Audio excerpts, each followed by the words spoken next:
भोजपुरी फिल्मों के सुपरस्टार पवन सिंह का होली स्पेशल बॉलीवुड गाना बबुनी तेरे रंग में रिलीज कर दिया गया है। इस गाने में एक्ट्रेस त्रिधा चौधरी और पवन सिंह नजर आ रहे हैं। होली के मौके पर रिलीज इस गाने की खास बात यह है कि रिलीज के साथ ही गाने का वीडियो यूट्यूब पर छा गया है। आपको बता दें कि इस गाने का टीजर पहले से ही यूट्यूब पर ट्रेंड कर रहा था।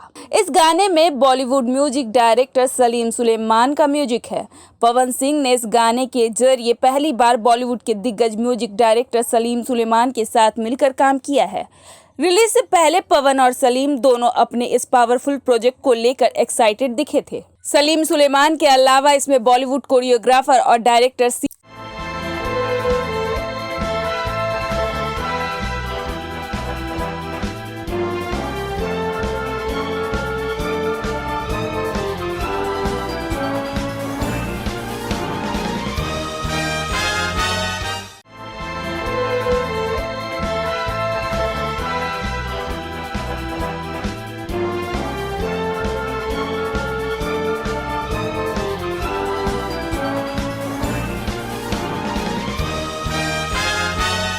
टीवी के सबसे पॉपुलर शो तारक मेहता का उल्टा चश्मा के लिए एक बड़ी खुशखबरी सामने आई है।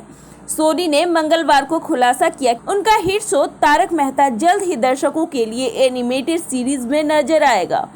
शो का प्रोमो वीडियो सोनी ने इंस्टाग्राम पर शेयर किया था, जिसमें टप्पू, जेठालाल, दयाबेन, बाबूजी और शो के दूसरे कैरेक्टर्स को एनिमेटेड अवतार में दिखाया गया है। वहीं इस प्रोमो वीडियो के कैप्शन में लिखा है, विशु पर की रोमांचक खबर। यहाँ प्रोमो का पहला एक्सक्लूसिव लुक दिया गया है। @तारक मेहता का उल्टा चश्मा, #टब्बू, #जेठालाल, #दया, #बाबूजी। इस शो को अलविदा कह चुकी दयाबेन उर्फ दिशा वकानी इस एनिमेटेड सीरीज में नजर आएंगी। हाल ही में खबर आई थी कि एक्ट्रेस ने एक इंटरव्यू के दौरान शो में वापसी से इनकार कर दिया था। वहीं यह कॉमेडी शो पिछले 12 सालों से लोगों का मनोरंजन कर रहा है। इसमें गोकुलधाम सोसाइटी के निवासियों को उनकी आम जिंदगी के मजेदार किस्सों के साथ दिखाया जाता है। जहां जेठालाल टप्पू को अनुशासित करने की कोशिश में दिखता है, वहीं दूसरी ओर जेठालाल की पत्नी दया हमेशा खुश मिजाज और हंसते हुए नजर आती हैं। प्रोमो में बाबूजी का कैरेक्टर भी दिखाया गया है, जो अभी अपने बेटे से निराश चल रहे हैं। वहीं दिलीप जोशी उर्फ जेठालाल ने पहले एक खास पॉडकास्ट में stand up comedian Saurabh Pant से बात करते हुए कहा था कि उन्हें लगता है कि वक्त के साथ तारक मेहता का उल्टा चश्मा के स्क्रिप्ट पर फर्क आया है। उन्होंने कहा कि जहां तक कॉमेडी का संबंध है तो कुछ एपिसोड उम्मीद के मुताबिक नहीं थे। दिलीप ने कहा था कि जब आप क्वांटिटी देखते हो तो कहीं ना कहीं क्वालिटी में फर्क पड़ ही जाता है। पहले हफ्ते में शो करते थे और लेखक के पास लिखने का बहुत समय होता था। 4 एपिसोड लिखे, दूसरे 4 एपिसोड अगले महीने शूट करने होते थे। हालांकि अब ऐसा नहीं है।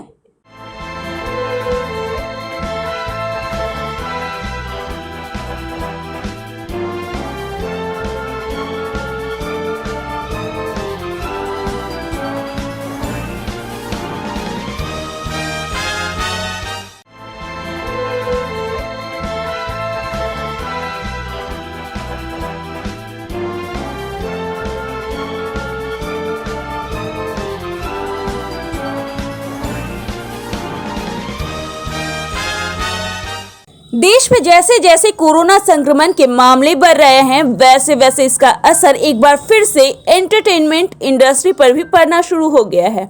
हाल ही में पुलकित सम्राट और राणा दग्गुबत्ती की हिंदी वर्जन रिलीज डेट को पोस्टपोन करने के बाद अब सैफ अली खान, रानी मुखर्जी, सिद्धांत चतुर्वेदी और शर्वरी की आगामी फिल्म बंटी और बबली 2 की भी रिलीज डेट स्थगित कर दी गई है। यह फिल्म इसी साल 23 अप्रैल को सिनेमा घरों में रिलीज होने वाली, लेकिन देश में कोरोना के बढ़ते मामले को देखते हुए मेकर्स ने फिलहाल फिल्म की रिलीज डेट को स्थगित करने का फैसला लिया है। इसकी जानकारी फिल्म समीक्षक तरन आदर्श ने सोशल मीडिया पर ट्वीट के माध्यम से दी। आपको बता दें कि फिल्म बंटी और बबली 2 में रानी मुखर्जी और सैफ अली खान सीनियर ठग की भूमिका में होंगे। यह फिल्म वरुण शर्मा द्वारा निर्देशित और आदित्य चोपड़ा द्वारा निर्मित है। वही फिल्म गली बॉय में अपने अभिनय से सबका दिल जीतने वाले अभिनेता सिद्धार्थ चतुर्वेदी इस फिल्म में बंटी का किरदार निभाएंगे, जबकि फिल्म में शर्वरी बबली की भूमिका में नजर आएंगी। यह फिल्म साल 2005 में अभिषेक बच्चन और रानी मुखर्जी की फिल्म बंटी और बबली का सीक्वल है। आपको बता दें कि इस फिल्म में रानी मुखर्जी के साथ अभिषेक बच्चन नजर आए, वहीं इसके सीक्वल में रानी मुखर्जी के साथ सैफ अली खान की जोड़ी नजर आएगी। सैफ अली खान और रानी मुखर्जी की जोड़ी 11 साल बाद फिर से फिल्मी पर्दे पर नजर आ रही है। इससे पहले दोनों हम तुम, तारा रंपम और थोड़ा प्यार थोड़ा मैजिक में नजर आ चुके। फिल्म बंटी और बबली 2 में लीड रोल निभा रही शर्बरी इस फिल्म में बॉलीवुड में डेब्यू कर रही हैं। वहीं वरुण शर्मा की भी बतौर निर्देशक यह पहली फिल्म है। यह फिल्म यशराज बैनर तले बन रही है। फिल्म बंटी और बबली 2 के निर्माता आदित्य चोपड़ा है। फिलहाल कोरोना वायरस के बढ़ते मामलों की वजह से फिल्म की रिलीज डेट टाल दी गई है और फिलहाल इस फिल्म की नई रिलीज डेट की घोषणा नहीं हुई है।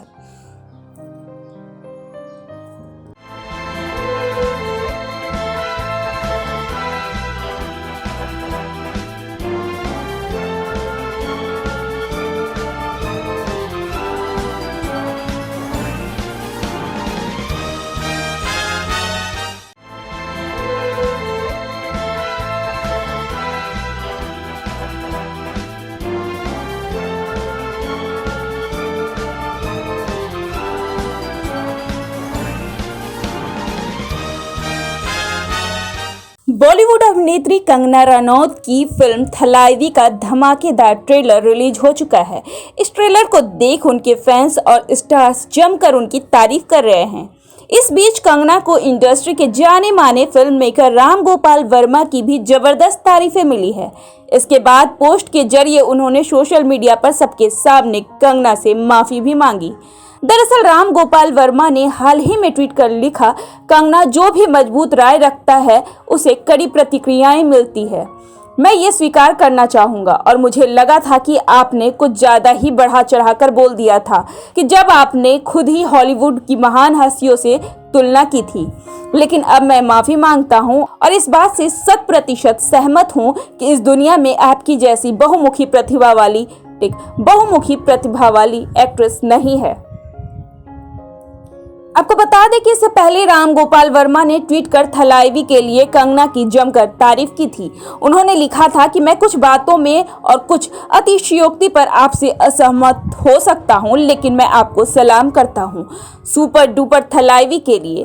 फिल्म का ट्रेलर शानदार है और मैं ये कह सकता हूं कि स्वर्ग में जयललिता भी इसे देखकर रोमांचित हो रही होंगी। इस पर जवाब देते हुए कंगना ने लिखा था, सर मैं आपकी बात से सहमत हूं, मुझे आप बहुत पसंद है, मैं आपकी हमेशा बहुत सराहना करती हूँ।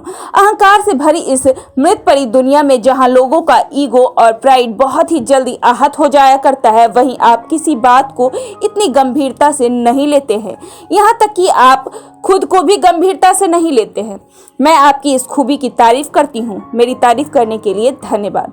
आपको बता दें कि थलाइवी फिलहाल सोशल मीडिया पर आपको बता दें कि थलाइवी का ट्रेलर रिलीज होते ही काफी छासा गया है और लोग जमकर कंगना की तारीफ कर रहे हैं।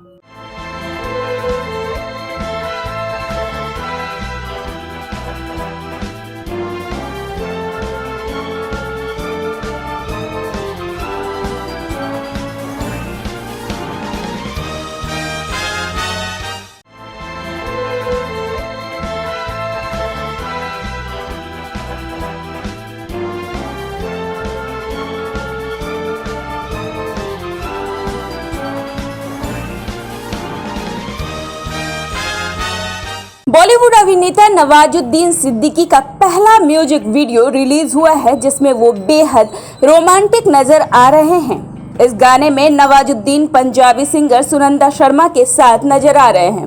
इस गाने को अरविंदर खैरा ने डायरेक्ट किया है। बी फ्रॉक की आवाज दी गई है। इस म्यूजिक वीडियो का नाम है बारिश की जाए, जिसे देसी मेलोडीज के यूट्यूब पेज पर रिलीज किया गया है। डायरेक्टर अरविंद खैरा पंजाब में एक उम्दा निर्देशक के तौर पर जाने जाते हैं, जिन्होंने पछताओगे, फिलहाल, सोच, क्या बात है जैसे कई बेहतरीन म्यूजिक एल्बम डायरेक्ट किए हैं। तो तो वहीं सॉन्ग राइटर और संगीतकार जानी अब तक 108 से अधिक गाने भी लिख चुके हैं और म्यूजिक भी कंपोज कर चुके हैं। इधर वर्क फ्रंट की बात करें तो नवाजुद्दीन आखिरी बार फिल्म रात अकेली है में नजर आए थे। यह फिल्म नेटफ्लिक्स पर रिलीज हुई थी। अब नवाजुद्दीन लखनऊ में जोगीरा सारारारा की शूटिंग में व्यस्त है। वहीं बारिश की जाए वीडियो रिलीज होते ही यूट्यूब पर फिलहाल धमाल मचा रहा है।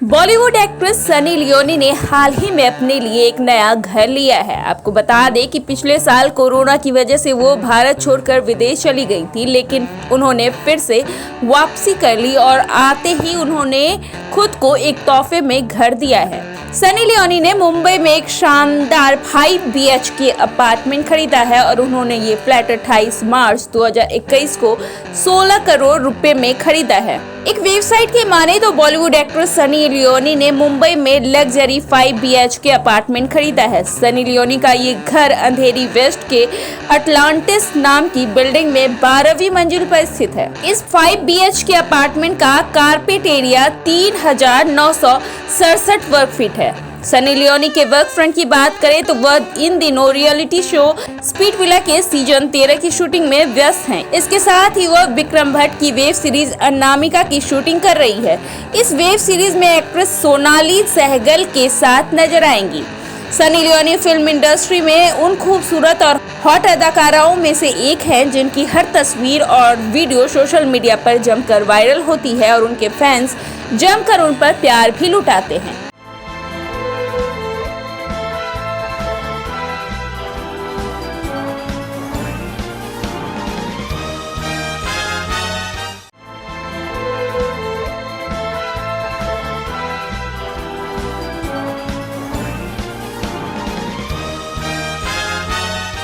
अभिषेक बच्चन और इलियाना डिक्रूज की द बिग बुल आज रिलीज हुई है। जानिए कब और कहां इसे देख सकते हैं। दरअसल अभिषेक बच्चन की बहुप्रतीक्षित द बिग बुल गुरुवार को डिज्नी प्लस और हॉटस्टार VIP पर स्ट्रीम हो जाएगी। अगर कोरोना वायरस पैंडेमिक ना होता तो फिल्म सिनेमाघरों में पहले ही रिलीज हो गई होती, मगर 2020 में पैंडेमिक के बाद फिल्म को OTT प्लेटफॉर्म पर उतारने का फैसला किया गया था। द बिग बुल का निर्माण अजय देवगन ने किया है। अजय ने सोशल मीडिया के जरिए फिल्म के रिलीज टाइम की सूचना भी दी है। द बिग बुल गुरुवार को शाम 7:30 बजे से डिज्नी प्लस हॉटस्टार VIP पर स्ट्रीम कर दी जाएगी। कुकी गुलाटी निर्देशित फिल्म में इलिया डिक्रूज, निकिता दत्ता और सोहम शाह अहम किरदार में नजर आएंगे। The big bull stock market घोटाले के मास्टरमाइंड हर्षद मेहता के जीवन और किरदार से प्रेरित फिल्म है। यह डिज्नी प्लस हॉटस्टार के फर्स्ट डे फर्स्ट शो के होम डिलीवरी के तहत रिलीज की जा रही है, जिसका ऐलान पिछले साल किया गया था।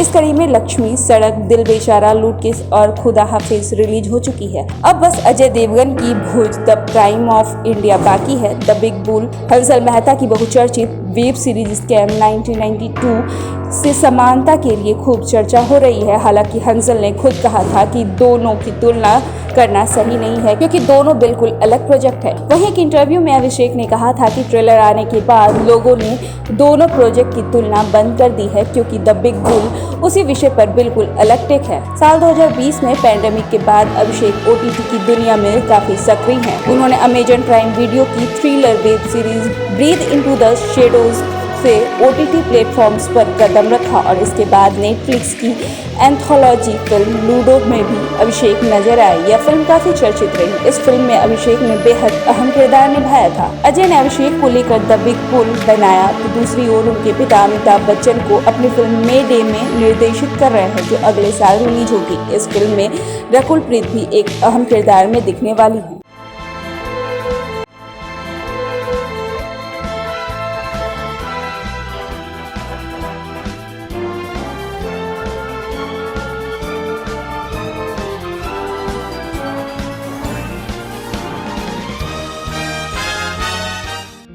साल 2020 खत्म होने की कगार पर है। इस साल को हर कोई कोरोना की वजह से ही याद रखेगा। इस महामारी के कारण लोगों की जिंदगी काफी प्रभावित हुई है। लॉकडाउन में लोगों को कई महीनों तक घर में बंद रहना पड़ा। ऐसे में इंटरनेट के जरिए लोग दुनिया से जुड़े थे। tscene.com ने भारत में गूगल किए टॉप वर्ड्स की लिस्ट जारी की है। जैसा कि लॉकडाउन में लोगों से अश्लील साइट्स के सर्च करने की संभावना जताई जा रही थी, वैसा बिल्कुल नहीं हुआ। दरअसल टॉप 10 शब्द में एक भी ऐसा वर्ड शामिल नहीं है जो कि अश्लील हो। दरअसल भारत में साल 2020 में 650 करोड़ लोगों ने गूगल सर्च का इस्तेमाल किया। इंटरनेट यूजर्स की संख्या देश में अचानक से बढ़ गई। इसकी वजह है सस्ते इंटरनेट प्लान्स। भारत में सबसे ज्यादा गूगल किए गए शब्दों में कोरोना नहीं बल्कि यूट्यूब शामिल है। इसे 10 करोड़ 90 लाख बार सर्च किया गया है। इसके बाद जिस वर्ड को सबसे ज्यादा सर्च किया गया है वो है व्हाट्सएप वेब। ये व्हाट्सएप को मोबाइल की जगह लैपटॉप या डेस्कटॉप से खोलने का तरीका होता है। इसे भारत में कुल 7 करोड़ 84 लाख 70 हजार बार सर्च किया गया है। इस लिस्ट में अगला नंबर आता है जीमेल का। लॉकडाउन में ऑफिस के काम के लिए जीमेल का जमकर इस्तेमाल किया गया। इसे भारत में कुल 69 करोड़ 7 लाख 60 हजार बार सर्च किया गया। लिस्ट के अगले शब्द को सुनकर आप भी चौंक पड़ेंगे। चौथे नंबर पर सबसे ज्यादा सर्च किया गया शब्द कुछ और नहीं बल्कि गूगल ही है। लोग गूगल पर जाकर गूगल वर्ड ही सर्च करते नजर आए। इसे 5 करोड़ 29 लाख 20 हजार बार सर्च किया गया। लोगों ने इसके बाद सबसे ज्यादा फेसबुक शब्द को सर्च किया। ये लिस्ट में 5वें नंबर पर है। इसे भारत में कुल 3 करोड़ 71 लाख 90 हजार लोगों ने सर्च किया। यानी अभी भी कई लोग फेसबुक ऐप की जगह इसे ब्राउजर से यूज करते हैं।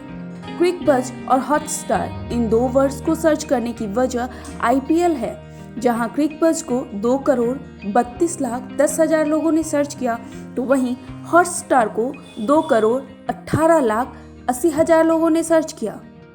बिग न्यूज 24x7 से संपदा झा।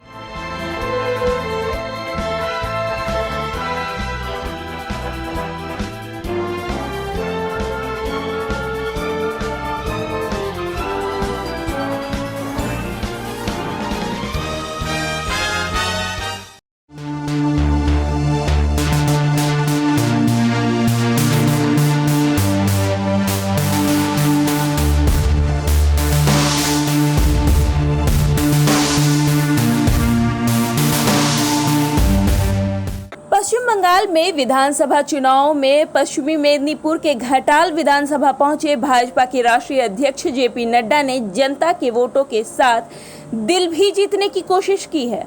दरअसल घाटाल विधानसभा सीट पर TMC का कब्जा है और भाजपा पूर्व मेदिनीपुर से लेकर पश्चिमी मेदिनीपुर की हर सीट पर भगवा झंडा लहराना चाह रही है। इसलिए एक तरफ जहां पूर्वी मेदिनीपुर में गृह मंत्री अमित शाह रोड शो कर रहे थे, तो वहीं पश्चिमी मेदिनीपुर के घाटाल में भाजपा के राष्ट्रीय अध्यक्ष JP नड्डा रोड शो करने पहुंचे थे। भाजपा के राष्ट्रीय अध्यक्ष JP नड्डा के रोड शो के दौरान कुछ ऐसा हुआ कि भीड़ खुद को तालियां बजाने से नहीं रोक सकी। दरअसल घाटाल में रोड शो के लिए भाजपा के राष्ट्रीय अध्यक्ष को तकरीबन 3:30 बजे यहां पहुंचना था, लेकिन अपने अन्य कार्यक्रमों के कारण वो थोड़े लेट हो गए। JP नड्डा का रोड शो अभी आधी दूरी भी तय नहीं कर पाया था कि शाम होते देख सुरक्षा कर्मियों ने तय किया कि अगर पूरा रोड शो किया गया तो अंधेरा हो जाएगा। जिसके बाद नड्डा जिस हेलीकॉप्टर से आए थे वो टेक ऑफ नहीं कर पाएगा, जिसके चलते कार्यक्रम के संयोजक ने रूट को छोटा किया और रोड शो को खत्म करने का फैसला किया। वही रोड शो खत्म कर भीड़ को संबोधित कर रहे थे नड्डा, तभी भीड़ के सामने से आ रही एम्बुलेंस भाजपा के राष्ट्रीय अध्यक्ष को दिखाई दी, जिस पर उन्होंने तुरंत अपना भाषण रोक दिया और भीड़ से किनारे हट एम्बुलेंस को रास्ता देने की अपील की। नड्डा ने तब तक अपना भाषण शुरू नहीं किया जब तक एम्बुलेंस भीड़ से नहीं निकल पाई। एम्बुलेंस को रास्ता मिलने के बाद जैसे ही जेपी नड्डा ने भाषण दोबारा शुरू किया, भीड़ ने ताली बजाकर उनके इस फैसले का स्वागत किया, जिसके बाद भीड़ में ये चर्चा होने लगी कि नड्डा वोटों के साथ साथ दिल भी जीत चुके हैं। आपको बता दें कि पश्चिम बंगाल में 27 मार्च से 8 चरणों में चुनाव होना है, जिसे लेकर भाजपा और टीएमसी सहित अन्य पार्टियां बंगाल में चुनावी प्रचार में पूरी तरह से जुटी हुई है। ऐसे में जनता के दिल को जीतने में भी सभी पार्टियां लगी हुई है।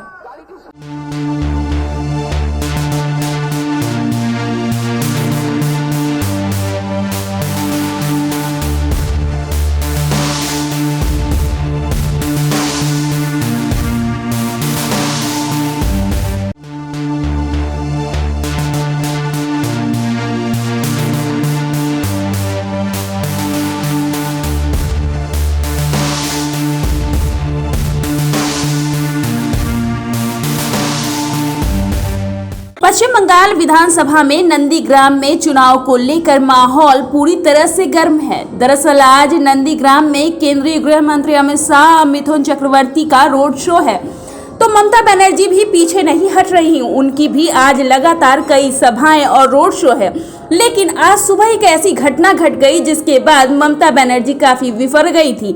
दरअसल आज सुबह जब ममता बनर्जी नंदीग्राम के रियापाड़ा स्थित अपने अस्थायी आवास से निकल रही थी, उस समय भाजपा समर्थकों ने उनकी गाड़ी को घेर कर जय श्री राम का नारा लगाना शुरू कर दिया। आपको बता दें कि ममता बनर्जी का आज नंदीग्राम में कुल 4 सभा है। वह नंदीग्राम के रियापाड़ा में अस्थायी रूप से निवास कर रही हैं। वहीं जब आज सुबह वो अपने घर से निकल ही रही थी, उस समय उनकी गाड़ी के सामने भाजपा समर्थक इकट्ठा हो गए और उनकी गाड़ी के सामने जय श्री राम का नारा लगाने लगे। उसके बाद सीएम के सुरक्षा कर्मी सचेत हो गए और सीएम की गाड़ी को घेर कर बाहर निकाला। आपको बता दें कि पश्चिम बंगाल में ये पहली बार नहीं है जब ममता बनर्जी जय श्री राम के नारे से विफरी हो। 23 जनवरी को जब सीएम ममता बनर्जी मुख्यमंत्री नरेंद्र मोदी के साथ मंच साझा कर रही थी, उस वक्त भी वो जय श्री राम के नारे से विफर गई थी और उन्होंने भाषण देने से साफ तौर पर इनकार कर दिया था। जी हां, लगातार ममता बनर्जी जय श्री राम के नारे से विफरती और भाजपा समर्थक उन्हें परेशान करने में कोई कोर कसर नहीं छोड़ रहे हैं। वहीं नंदीग्राम में दूसरे चरण में 1 अप्रैल को होने वाले मतदान को लेकर सभी राजनीतिक दलों ने अपनी ताकत झोंक दी है। आज चुनाव प्रचार का अंतिम दिन है। दूसरे चरण के विभिन्न राजनीतिक दलों के कुल 171 उम्मीदवार आज मैदान में उतरे हैं।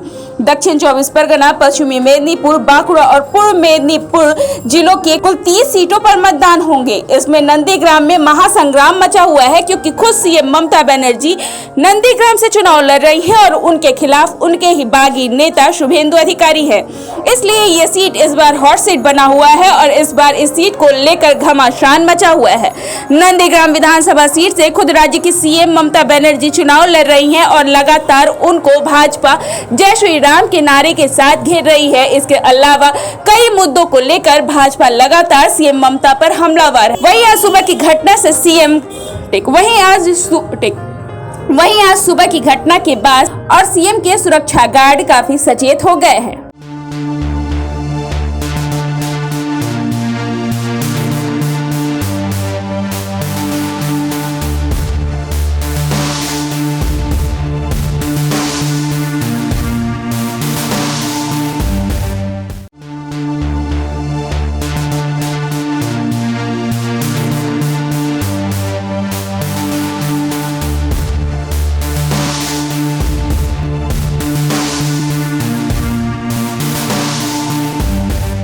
पश्चिम बंगाल में विधानसभा चुनाव से पहले नेताओं पर हमले का सिलसिला लगातार जारी है। इस कड़ी में बीते दिन पूर्व क्रिकेटर और हाल ही में भाजपा का दामन थामने वाले अशोक डिंडा पर हमला हुआ है। बताया जा रहा है कि डिंडा पर रोड शो के दौरान हमला हुआ।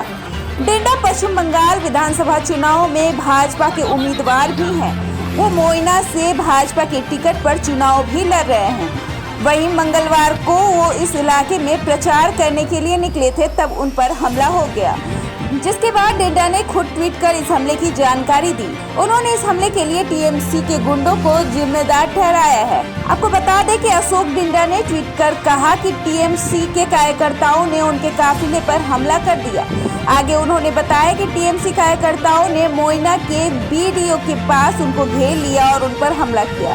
इसके साथ ही उन्होंने ये भी बताया कि उनके ऊपर हमला तकरीबन शाम को 4 बजे किया गया। आपको बता दें कि पश्चिम बंगाल में 8 चरणों में विधानसभा चुनाव होने वाले हैं। इन चुनाव के पहले चरण का मतदान 27 मार्च को हो चुका है। वहीं अगले चरण का मतदान 1 अप्रैल को होना है। विधानसभा चुनाव के नतीजे 2 मई को आएंगे। डिंडा जिस मोइना सीट से चुनावी मैदान में उतरे हैं वहां दूसरे चरण यानी कि 1 अप्रैल को वोट डाले जाएंगे। इसी वजह से डिंडा चुनाव प्रचार के अंतिम दिन चुनाव प्रचार करने के लिए मैदान में उतरे थे, जिस दौरान उन पर हमला हुआ। आपको बता दें कि पहली बार नहीं है जब रोड शो या चुनाव प्रचार के दौरान किसी नेता पर हमला हुआ हो। इससे पहले भी कई नेताओं के साथ इस तरह की घटना घटी है।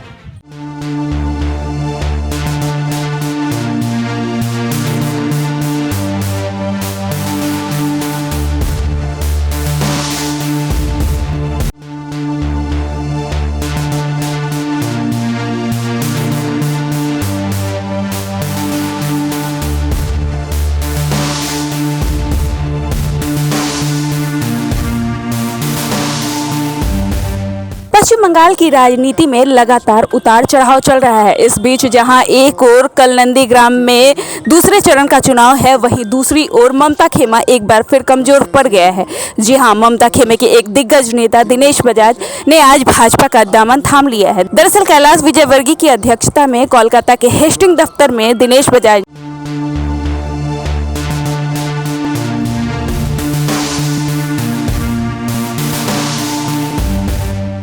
असम में गुरुवार को दूसरे चरण का मतदान समाप्त होने के कुछ घंटे बाद सोशल मीडिया पर एक वीडियो वायरल हुआ। वीडियो में कथित तौर पर पत्थरकंडी में भाजपा उम्मीदवार कृष्णेंदु पाल की कार से इलेक्ट्रॉनिक वोटिंग मशीन यानी कि ईवीएम दिख रही थी। वीडियो असम के पत्रकार अतनु भुयान ने ट्वीट किया था। इसमें उन्होंने दावा किया था कि घटना के बाद पत्थरकंडी में स्थिति तनावपूर्ण हो गई थी। वहीं इस घटना को लेकर भाजपा पर निशाना साधते हुए प्रियंका गांधी वाड्रा ने कहा कि चुनाव आयोग को इस तरह की शिकायतों पर निर्णायक कार्यवाही करनी चाहिए। इसके साथ ही कांग्रेस महासचिव ने कहा कि सभी राष्ट्रीय दलों द्वारा ईवीएम की जरूरतों का उपयोग पुनर्मूल्यांकन किया जाना चाहिए। इसके साथ ही भाजपा पर निशाना साधते हुए प्रियंका ने कहा कि मीडिया अपने भाजपा तंत्र का उपयोग उन लोगों पर आरोप लगाने के लिए करती है जिन्होंने उनका पर्दाफाश किया है। कांग्रेस नेता ने ये भी कहा कि हर बार जब ईवीएम किसी निजी गाड़ी में पकड़ी जाती है तो अप्रत्याशित रूप से उनमें यह चीजें होती है। एक वाहन आमतौर पर भाजपा उम्मीदवारों या उनके सहयोगियों के होते हैं। दूसरा, वीडियो को सिर्फ एक घटना मानकर भ्रम के रूप में खारिज कर दिया जाता है। वहीं तीसरा, उन्होंने कहा कि भाजपा अपने मीडिया तंत्र का इस्तेमाल कर उन लोगों पर आरोप लगाने के लिए करती है जिन्होंने वीडियो के जरिए पर्दाफाश किया हो। ऐसी धांधली आखिर कितने दिनों तक चलेगी? वहीं अन्य पार्टियां भी लगातार इस घटना के बाद, इस वीडियो वायरल होने के बाद भाजपा पर हमलावर है। आपको बता दें कि असम विधानसभा चुनाव के दूसरे चरण में गुरुवार को 77.21% मतदान हुआ। हालांकि इस दौरान सोनई विधानसभा में कम से कम 3 लोग डिप्टी स्पीकर अमीनुल हक लश्कर के अंगरक्षकों की गोलीबारी में घायल होने की खबर मिली। वहीं चुनाव आयोग ने बताया कि 39 विधानसभा सीटों में किसी से भी हिंसा की कोई खबर नहीं मिली है। वहीं राज्य के दूसरे चरण का चुनाव संपन्न होने के साथ ही 5 मंत्रियों सहित 345 उम्मीदवारों की चुनावी किस्मत ईवीएम में कैद हो गई है। संयुक्त मुख्य चुनाव अधिकारी राहुल चंद्र दास ने बताया कि मतदान प्रतिशत फिलहाल 77.21 रहने का अनुमान लगाया गया है। अंतिम संकलन के बाद इसमें थोड़ी सी वृद्धि हो सकती है। वहीं ईवीएम वाले वीडियो वायरल होने के बाद लगातार विपक्ष भाजपा पर हमलावर है।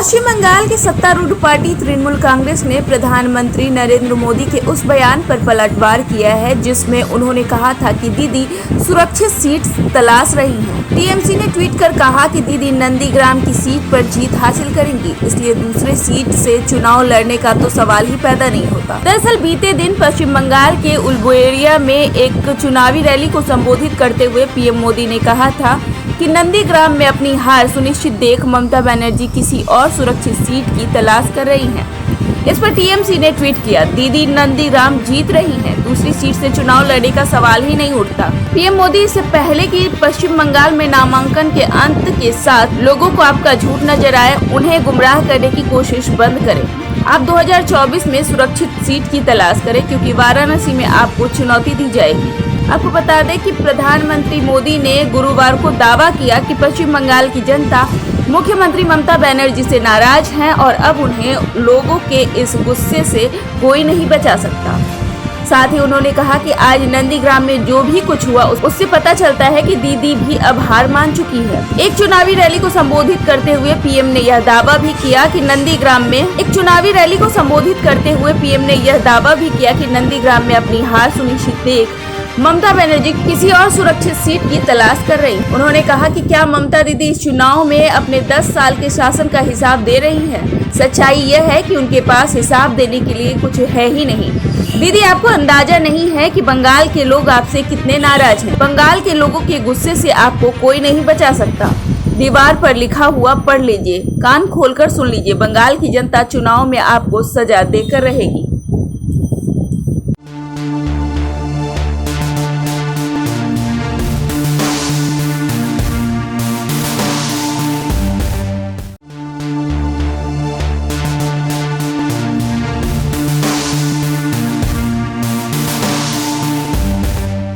बंगाल विधानसभा चुनाव के दौरान नंदीग्राम में नामांकन दाखिल करने के बाद जनसंपर्क के दौरान सीएम ममता बनर्जी घायल हो गई थी। ममता बनर्जी के पैर में चोट लगी थी और ममता बनर्जी के चोट को लेकर जमकर राजनीति भी हुई। खुद सीएम ममता ने भी कई बार उन्हें जानबूझकर घायल करने का आरोप लगाया। भाजपा और शुभेंदु अधिकारी पर भी उन्होंने कई बार आरोप लगाया है। घायल होने के बाद सीएम ममता बनर्जी अस्पताल में भर्ती हुई थी और पैर में प्लास्टर लगा हुआ था, लेकिन वह व्हीलचेयर पर से ही चुनाव प्रचार भी कर रही हैं। इस बीच सोशल मीडिया पर एक वीडियो जमकर वायरल हो रहा है जिसमें वह प्लास्टर लगे पैर को हिलाते हुए दिख रही हैं। हालांकि इस वीडियो की सत्यता अब तक जांच नहीं हो पाई है। वीडियो में साफ तौर पर देखा जा रहा है कि टीएमसी सुप्रीमो एक टेबल के सामने कुर्सी पर बैठी हुई हैं और बड़े आराम से अपने उस पांव को ऊपर नीचे उछाल और हिला रही हैं, जिसमें उन्हें चोट आने की बात कही गई थी। वीडियो में एक मौका ऐसा आता है जब वह अपने दूसरे वाले पांव को चोटिल पांव के ऊपर चढ़ा देती हैं, तब भी उन्हें किसी प्रकार की तकलीफ नहीं होते दिखाई दे रही है। वहीं सोशल मीडिया पर ममता बनर्जी के वीडियो को लेकर तरह तरह की टिप्पणियां भी सामने आ रही है। व्हाट्सएप पर भी यह वीडियो खूब शेयर किए जा रहे हैं और कहा जा रहा है कि खेला होच्छे। वहीं इसे लेकर भाजपा नेता प्रणय राय ने भी अपने फेसबुक वॉल पर पोस्ट। इसके साथ ही इस वीडियो को लेकर लगातार ममता पर सभी पार्टियां निशाना साध रहे, खासकर भाजपा इस वीडियो को लगातार शेयर कर रही है। आपको बता दें कि नंदीग्राम में नामांकन दाखिल करने के बाद जनसंपर्क के दौरान सीएम ममता बनर्जी ने घायल होने का दावा किया था, जिसके बाद से वो लगातार व्हीलचेयर पर बैठकर ही चुनाव प्रचार कर रही हैं। वहीं भाजपा इस वीडियो को लेकर उन्हें घेरने में कोई कोर कसर नहीं छोड़ रही। घेरने में कोई कोर कसर नहीं छोड़ रही। घेरने में कोई कोर कसर नहीं छोड़ रही।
पश्चिम बंगाल विधानसभा चुनाव के तीसरे चरण में भी मतदाताओं ने जमकर वोटिंग की और तकरीबन 77.68% मतदान दर्ज किया गया। उधर टीएमसी और भाजपा के बीच आरोप प्रत्यारोप और हिंसक झड़पों की घटनाएं भी लगातार जारी है। इस कड़ी में टीएमसी सांसद महुआ मोइत्रा ने आरोप लगाया है कि बंगाल के साउथ 24 परगना के रैदीघी गांव के लोगों को पीएम मोदी की रैली में आने और वोट देने के लिए 1,000 रुपए का कूपन बांटा गया था। हालांकि भाजपा ने इन सभी आरोपों को सिरे से खारिज कर दिया। दरअसल महुआ ने ट्वीट कर एक कूपन की तस्वीर साझा की है जिस पर पीएम मोदी की तस्वीर भी बनी हुई है। महुआ ने आरोप लगाया है कि 1,000 रुपए की कीमत वाले कूपन रैदीघी गांव के लोगों में बांटे गए थे। इसके बदले उन्हें भाजपा को वोट देने और पीएम मोदी की रैली में शामिल होने की अपील की गई थी। महुआ ने इस ट्वीट में इलेक्शन कमीशन को भी मेंशन किया है और कार्रवाई की मांग की है। उधर भाजपा ने कहा है कि ये डोनेशन के कूपन हैं जो कि साउथ 24 परगना के जॉयनगर में एक मीटिंग आयोजित करने के दौरान बांटे गए थे। टीएमसी और लेफ्ट ने भाजपा के दावों को झूठ बताया है और आरोप लगाया है कि ये पैसे पीएम मोदी की रैली में आने के लिए लोगों को दिए गए थे। ये कूपन 1 अप्रैल को बांटे गए थे और लोगों से भाजपा को वोट देने की अपील भी की गई थी। इधर बंगला मीडिया की माने तो गांव के कई लोगों ने टीएमसी के आरोपों के पक्ष में बयान भी दिया है और इस कूपन को भाजपा की तरफ से गिफ्ट भी बताया है। इधर भाजपा के रैदीघी सीट से कैंडिडेट शांतनु बापोली ने कहा कि टीएमसी बेबुनियाद आरोप लगा मुद्दे को हवा दे रही है। ये सिर्फ डोनेशन के लिए बांटे गए कूपन हैं जो कि पीएम मोदी की रैली से पहले बांटे गए थे। ये व्यापारियों और सैलरी पाने वाले लोगों के लिए थे जो कि भाजपा को आर्थिक मदद देना चाहते थे। पार्टी इसकी जांच कराएगी कि ये गाँव के लोगों तक कैसे पहुंची है। इसके साथ ही उन्होंने कहा कि रैली के लिए किराए पर ली गई गाड़ियों के मालिक को भी इस तरह के कूपन दिए गए थे। शायद वहां से ये गांव के अन्य लोगों के पास में पहुंच गए हो। आपको बता दें कि लगातार टीएमसी सहित भाजपा की विपक्षी पार्टियां इस मुद्दे को लेकर भाजपा को घेर रही है।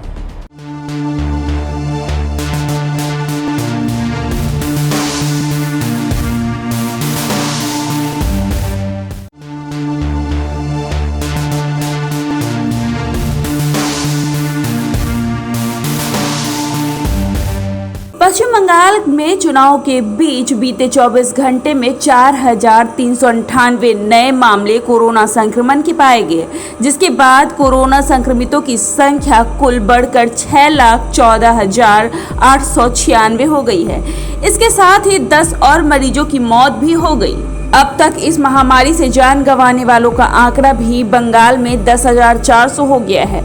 एक स्वास्थ्य बुलेटिन में इस बात की जानकारी दी गई और उसमें कहा गया कि कोलकाता में सबसे ज्यादा 1,109 नए मामले सामने आने के बाद उत्तर 24 परगना में 10,047 नए मरीज मिले। वही बुलेटिन की माने तो उत्तर 24 परगना में बीते दिन महामारी से प्रदेश में सबसे ज्यादा 5 लोगों ने जान गंवाई।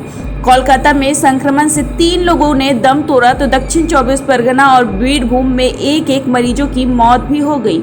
उसमें बताया गया कि बीते 24 घंटे के दौरान राज्य में 1,773 लोग संक्रमण मुक्त भी हुए हैं। वहीं अब तक 5,80,515 मरीज स्वस्थ हो चुके हैं। हालांकि उनमें कुछ न कुछ दूसरी बीमारी व्याप्त हो गई है। प्रदेश में फिलहाल 23,991 मरीजों का इलाज चल रहा है। वहीं पश्चिम बंगाल के कई अस्पतालों में कोविड-19 रोधी टीके की कमी की वजह से टीकाकरण अभियान भी प्रभावित हुआ है। राज्य के स्वास्थ्य विभाग के एक वरिष्ठ अधिकारी ने बताया कि केंद्र सरकार को इस स्थिति की जानकारी दी गई है और सोमवार तक टीके की खेप मिलने की उम्मीद भी है। अधिकारी ने बताया कि पश्चिम बंगाल में कई अस्पतालों में टीकाकरण अभियान या तो रोक दिया गया है या फिर मौजूदा सीमित खेप से काम चलाया जा रहा है। इसके साथ ही स्वास्थ्य विभाग ने बताया कि हमने केंद्र को इसकी जानकारी दी है और उम्मीद है कि आज करीब 4 लाख से अधिक खुराक मिल जाए। CMRI अस्पताल के एक शीर्ष अधिकारी ने बताया कि राज्य सरकार ने टीकों की मौजूद कमी के मद्देनजर अस्पतालों से टीकाकरण प्रक्रिया को धीमी रखने को कहा है। स्वास्थ्य विभाग के सूत्रों ने बताया कि राज्य में शनिवार तक 78.2 लाख से ज्यादा लोगों को टीके की खुराक दी गई है।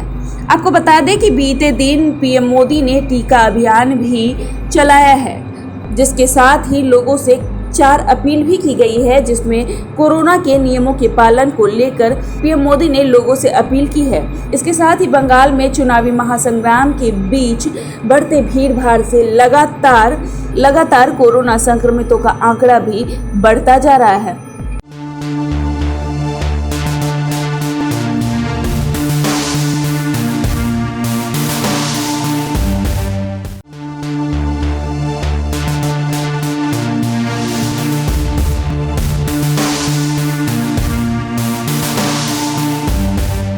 पश्चिम बंगाल में आज तीसरे चरण का मतदान जारी है। सुबह 7 बजे से ही मतदाता पोलिंग बूथ पर वोट देने पहुंच रहे हैं।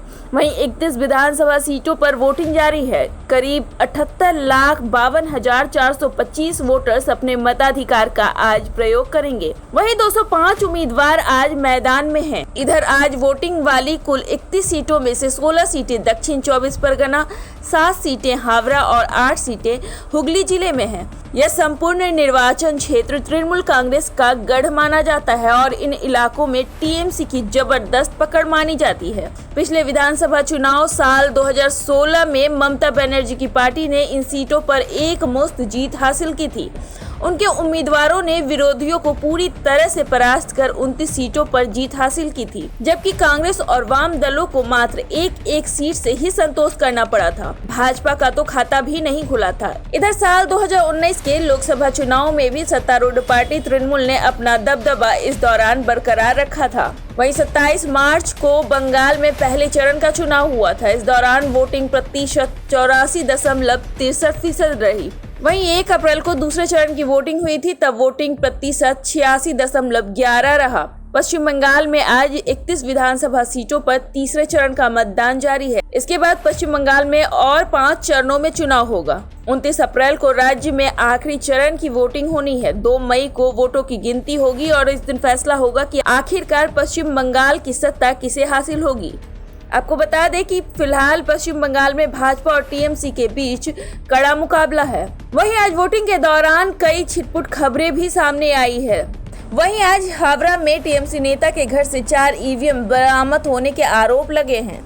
इधर दक्षिण 24 परगना के डायमंड हार्बर से भाजपा उम्मीदवार दीपक खलदर ने अलदारपुर एफपी प्राइमरी स्कूल में अपना वोट भी डाला। वहीं हुगली के आरामबाग में भाजपा कार्यकर्ता ने शिकायत की है कि पश्चिम मेदिनीपुर के टीएमसी कार्यकर्ताओं ने सोमवार रात उनके परिवार पर कथित तौर पर हमला किया, जिसमें उनकी मां की मौत भी हो गई। हावड़ा के केशवपुर मल्लिकपाड़ा में बूथ नंबर 181 पर गड़बड़ी का आरोप सामने आया है। आरोप है कि टीएमसी के कार्यकर्ताओं ने भाजपा और आईएसएफ के एजेंट को अंदर बैठने से रोक रहे हैं। इसे लेकर बूथ पर तनाव का भी माहौल है। वहीं आज चौथे चरण के चुनाव प्रचार की भी तैयारियां जोरों पर है। इस विषय में शुभेंदु अधिकारी ने कहा है कि कोलकाता और उसके आसपास के इलाकों में भाजपा आज कई मेगा रोड शो करने वाले हैं।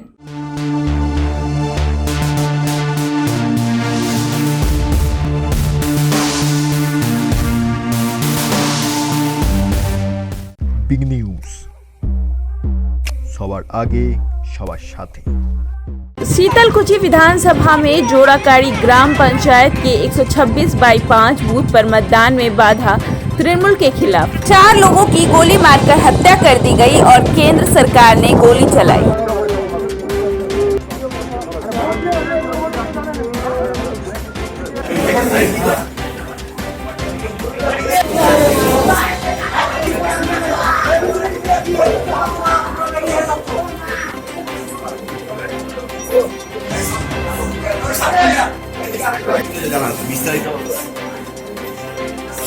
बिग न्यूज सवार आगे सवार साथे।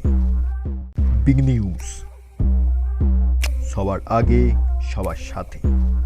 तृणमूल भाजपा पगलापी क्षेत्र में शीतलकुची विधानसभा क्षेत्र के बूथ नंबर 265 में टकराती है। भाजपा कार्यकर्ता का शव चोटों के साथ 1 घंटे तक जमीन पर पड़ा रहा। पुलिस को सूचित करने में कोई फायदा नहीं हुआ। कथित तौर पर मतदान एजेंटों को भुगतान करने के लिए जमीनी स्तर के उपद्रवियों ने उन पर हमला कर दिया।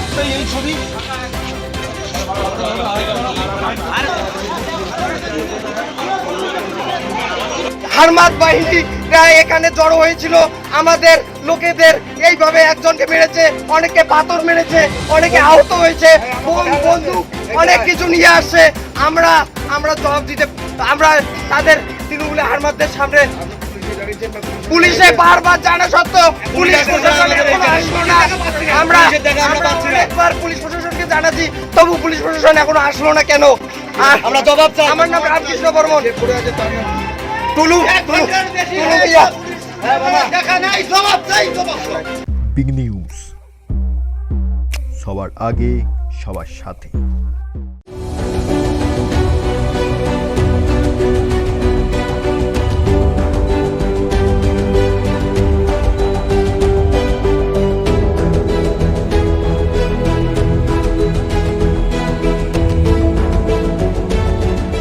होली का त्योहार यानी रंगों की मस्ती में डूबने का अवसर, लेकिन कोरोना वायरस को लेकर दुनिया भर में हाहाकार मचा हुआ है। वहीं धीरे धीरे इस वायरस का असर भारत में दोबारा शुरू हो गया है। पिछले 24 घंटे में कोरोना के 53,476 नए मामले सामने आए थे। इसके साथ ही कोरोना मरीजों की संख्या बढ़कर 1,17,87,534 पर पहुंच गई है। पिछले 24 घंटे में 251 लोगों की मौत भी हो गई। इसके साथ ही इस बीमारी से मरने वालों की संख्या 1,60,692 पर पहुंच गई है। होली एक ऐसा त्योहार है जिसमें लोग एक दूसरे से मिलते जुलते हैं और रंगों और पानी से खेलते हैं।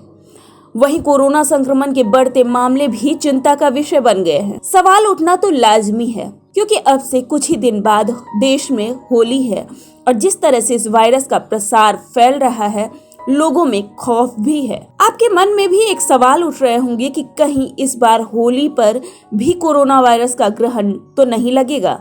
कोरोना वायरस से बचने के लिए क्या होली खेलनी चाहिए? इन सवालों का जवाब आपको हम बताते हैं। विशेषज्ञों का कहना है कि होली पर कोरोना वायरस का असर नहीं होगा, लेकिन इसके लिए कुछ सावधानियां बरतने के लिए भी कहा गया है। विशेषज्ञों का मानना है कि होली जरूर खेलें, लेकिन उनके साथ जो आपके परिचित हो। अनजान लोगों के साथ होली खेलने से जरूर बचें। वहीं बीमार लोगों के साथ भी होली खेलने से मनाही की गई है, क्योंकि इससे संक्रमण फैलने का डर बना रहेगा। तो यह जरूर ध्यान में रखें कि इस बार होली केवल उन्हीं के साथ खेलें जिन्हें आप जानते हों और वह इस वायरस से संक्रमित न हो। वहीं सावधानी के तौर पर पानी और रंगों के साथ खेलने से भी बचना चाहिए, क्योंकि कोरोना वायरस के संक्रमण एवं सामान्य सर्दी जुकाम के संक्रमण में प्रारंभिक तौर पर कोई अंतर नहीं किया जा सकता, लिहाजा एहतियात बरतना आवश्यक है। सूखी होली आपको संक्रमण से बचाने में कारगर हो सकता है।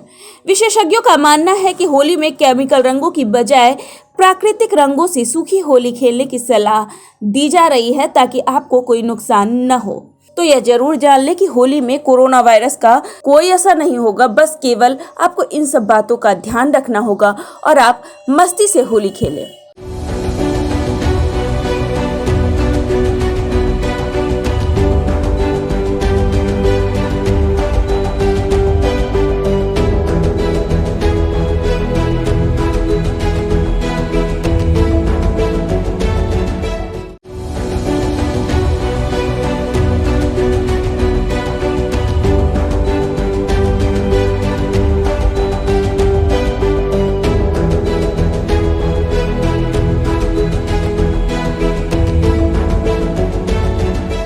ज्योतिष शास्त्र के अनुसार होलिका दहन के दौरान हवा की दिशा ये तय कर देती है कि आगामी 1 वर्ष व्यापार, कृषि, वित्त, शिक्षा और रोजगार आदि के लिए कैसा होगा। कहते हैं कि जिस दिशा में धुआं उठता है उससे भविष्य का हाल जाना जाता है। आइए जानते हैं इसी से जुड़ी कुछ खास बातें। होलिका दहन के समय अग्नि आसमान के तरफ उठे तो आगामी होली तक सब कुछ अच्छा होता है। सत्ता और प्रशासनिक क्षेत्रों में भी बड़े बदलाव होते हैं, पर यह सकारात्मक होते हैं और कोई बड़ी जनहानि और फिर प्राकृतिक आपदा की भी आशंका कम हो जाती है। वहीं अगर होलिका दहन की लौ उस समय पूर्व दिशा की ओर चले तो इसे अत्यंत शुभ माना जाता है। इससे शिक्षा, अध्यात्म, धर्म को बढ़ावा मिलता है और रोजगार की भी संभावना बढ़ जाती है। लोगों के स्वास्थ्य में भी सुधार होता है। मान सम्मान में भी वृद्धि होती है। वहीं अगर पश्चिम की ओर होलिका दहन की अग्नि की लौ उठे तो पशुधन को लाभ होता है, आर्थिक प्रगति होती है, पर धीरे धीरे। थोड़ी प्राकृतिक आपदाओं की आशंका तो रहती है, पर कोई बड़ी हानि नहीं होती। चुनौतियां तो बढ़ती हैं, लेकिन यही सफलता भी दिलाते हैं। वहीं अगर उत्तर की ओर हवा का रुख रहने पर देश व समाज में सुख और शांति बनी रहती है। इस दिशा को कुबेर समेत अन्य देवताओं का वास होने से आर्थिक प्रगति होती है, चिकित्सा शिक्षा के क्षेत्र में अनुसंधान होते हैं, कृषि व्यापार में उन्नति होती है। वही होलिका दहन के बाद अग्नि की लौ यदि दक्षिण दिशा की ओर जाती है तो माना जाता है कि झगड़े और विवाद बढ़ते हैं, युद्ध और अशांति की स्थिति भी पैदा हो जाती है। हालांकि न्यायिक मामलों में यह शुभ और सिद्ध भी माना जाता है।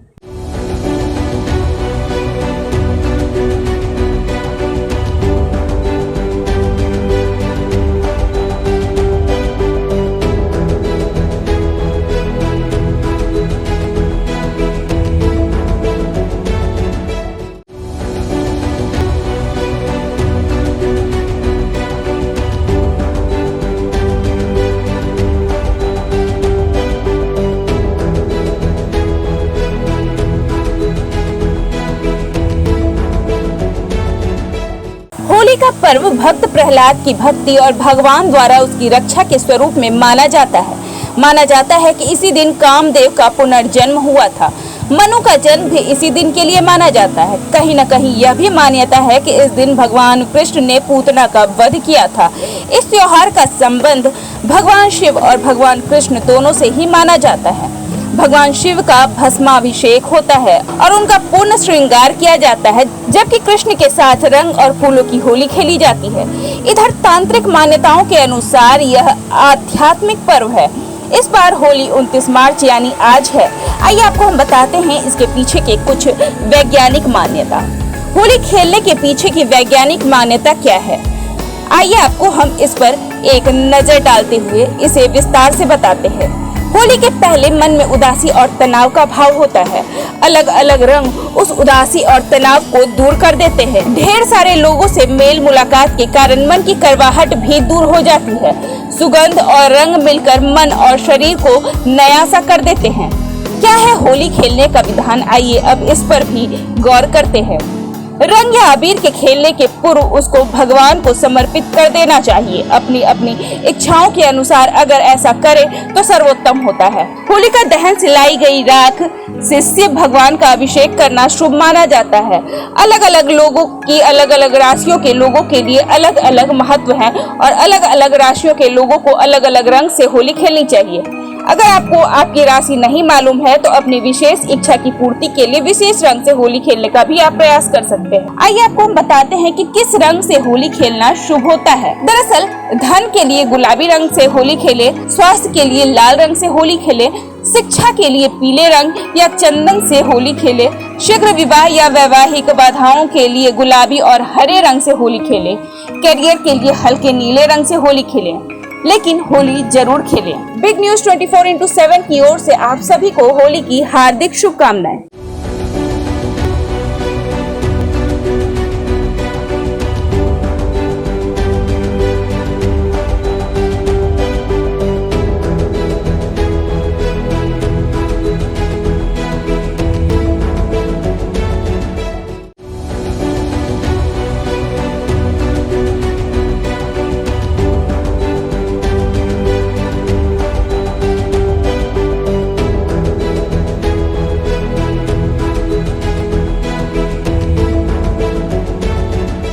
केंद्रीय जांच ब्यूरो ने पश्चिम बंगाल में करोड़ों रुपए की कोयला तस्करी के मुख्य सरगना अनूप माझी उर्फ लाला को पूछताछ के लिए कोलकाता कार्यालय में आज तलब किया है। आपको बता दें कि फिलहाल अनूप माझी फरार हैं। हालांकि उनका उपस्थित न होना उनके लिए बहुत बड़ी मुसीबत साबित हो सकता है। दरअसल सीबीआई ने माझी के खिलाफ लुकआउट सर्कुलर जारी कर रखा है। इसके अलावा माझी के करीबी लोगों के परिसरों आसनसोल और रानीगंज के कोयलांचल वेस्ट में छापा मारा गया था। पश्चिम बंगाल सीआईडी ने 13 मार्च को इस मामले में पश्चिम बंगाल के वर्धमान से पहली गिरफ्तारी की थी उसका नाम रणधीर सिंह बताया जा रहा है, जिसके बारे में कहा जाता है कि वह घोटाले में शामिल था और मांझी के लिए ही काम कर रहा था। अनूप मांझी और विनय मिश्रा अब तक फरार हैं, जिनकी तलाश लगातार सीबीआई कर रही है। वहीं इस मामले में सीबीआई और प्रवर्तन निदेशालय द्वारा संयुक्त रूप से जांच की जा रही है, जबकि पश्चिम बंगाल सीआईडी ने एक विशेष जांच दल का भी गठन किया है। अधिकारियों का मानना है कि पूर्वी कोलफील्ड्स की छोड़ी गई खादानों से अवैध तरीके से हजारों टन कोयले का खनन किया गया था और करोड़ों रुपए की इसकी तस्करी की गई थी।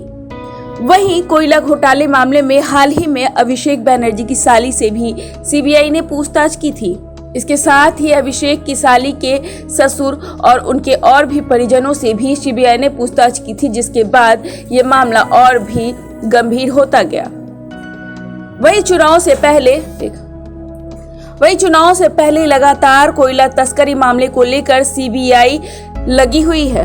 वहीं चुनाव से पहले कोयला तस्करी मामले को लेकर लगातार सीबीआई अपनी जांच को तेज की हुई है। इस बीच केंद्रीय जांच ब्यूरो पश्चिम बंगाल में करोड़ों रुपए के कोयला तस्करी के मुख्य सरगना अनूप मांझी को आज पूछताछ के लिए बुलाई है। ऐसे में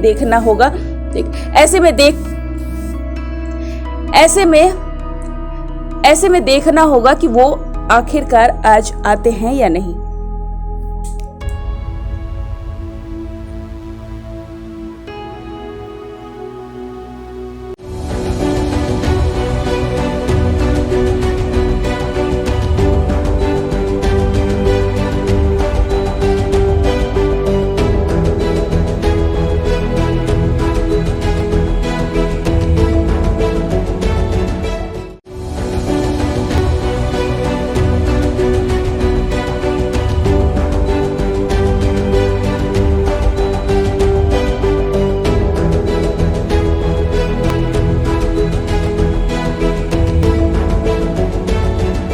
सोशल मीडिया पर अक्सर कोई ना कोई वीडियो छाए रहता है। इनमें कुछ वीडियो फनी होते हैं तो कुछ वीडियो हैरान कर देने वाले।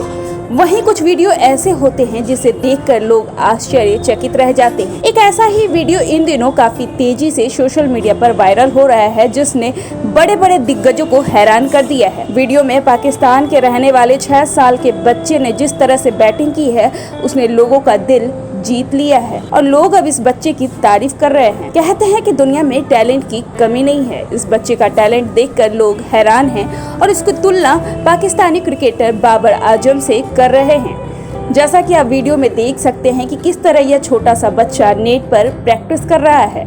सोशल मीडिया प्लेटफॉर्म पर ट्विटर पर इस वीडियो को कादिर ख्वाजा नामक यूजर ने शेयर किया है।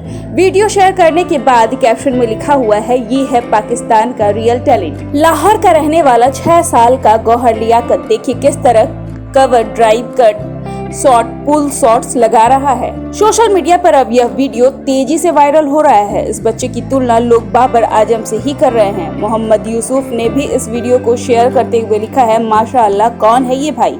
इस वीडियो को देखने के बाद हर कोई हैरान है, आखिर इतना छोटा बच्चा इतनी शानदार बैटिंग कैसे कर सकता है। वहीं अब तक ये वीडियो 81,000 से ज्यादा लोग देख भी चुके हैं, जबकि 4500 से ज्यादा लोग इस वीडियो को पसंद भी कर चुके हैं। वहीं इस वीडियो पर लगातार लोग कमेंट भी कर रहे हैं।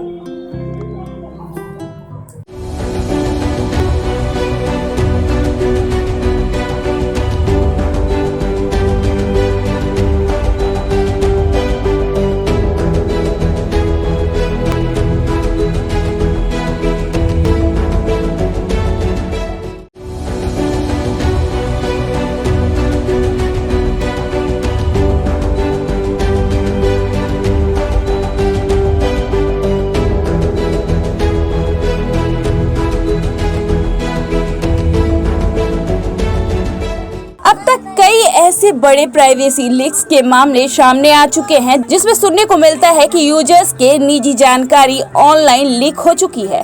ऐसे में क्या आपने कभी सोचा है कि सोशल मीडिया प्लेटफॉर्म के हेड की निजी जानकारी का लीक का मामला सामने आया हो? अगर नहीं सुना तो आपके लिए शॉकिंग हो सकता है, क्योंकि फेसबुक के सीईओ मार्क जुकरबर्ग का सेल फोन नंबर और पर्सनल जानकारी ऑनलाइन लीक हो चुकी है। एक रिसर्चर की माने तो ऐसा लो लेवल हैकिंग फोरम की मदद से हुआ है। कई एजेंसी और द सन की रिपोर्ट के अनुसार जुकरबर्ग की पर्सनल जानकारी को ऑनलाइन लीक कर दिया गया है। इस लीक इंफॉर्मेशन का नाम, location, marriage details, date of birth और फेसबुक आईडी भी शामिल है। इनसाइडर एरॉन हैमलेस ने इससे पहले लीक को लेकर कहा था कि फेसबुक के 500 मिलियन यूजर्स का डेटा लीक कर दिया गया है और उसे एक फोरम पर पोस्ट कर दिया गया है। साइबर रिसर्चर डेव वॉकर ने कहा कि जुकरबर्ग और फेसबुक के को-फाउंडर क्रिस ह्यूज और डस्टिन मॉस्कोविट्ज उन 533 मिलियन यूजर्स में शामिल हैं जिनके पर्सनल डेटा को फोरम पर लीक किया गया है। इस मामले में जब फेसबुक प्रवक्ता से पूछा गया तो उन्होंने कहा कि ये एक पुराना डेटा है जिसे 2019 में रिपोर्ट किया गया था। हमने इसे अगस्त 2019 में ठीक कर दिया था। वही फेसबुक ने फिलहाल जुकरबर्ग के डेटा लीक होने की जानकारी पर कोई बयान नहीं दिया है। इधर cyber crime intelligence Hudson rock के सीटीओ अलोन जेल ने कहा कि चाहे डेटा कई सालों पहले लीक हुआ हो, लेकिन साइबर क्रिमिनल्स के लिए ये आज भी बेहद अहम जानकारी है जिसे ऑनलाइन लीक किया जा चुका है। उन्होंने कहा कि यह वही फेसबुक लिंक फोन नंबर वाला डेटा मालूम पड़ता है जो जनवरी से ही हैकर्स के बीच सर्कुलेट हो रहा है। यह भारत में 10 दिनों के भीतर दूसरा ऐसा उदाहरण है जहां किसी कंपनी के यूजर्स डेटाबेस के लीक होने के दावे किए जा रहे हैं। इस सप्ताह की शुरुआत में मंगलवार को गुड़गांव स्थित मोबाइल भुगतान और डिजिटल वॉलेट कंपनी मोबिक्विक के 10 करोड़ उपयोगकर्ता के डेटा कथित तौर पर लीक हो गए थे और उन्हें डार्क वेब पर बेचा जा रहा था।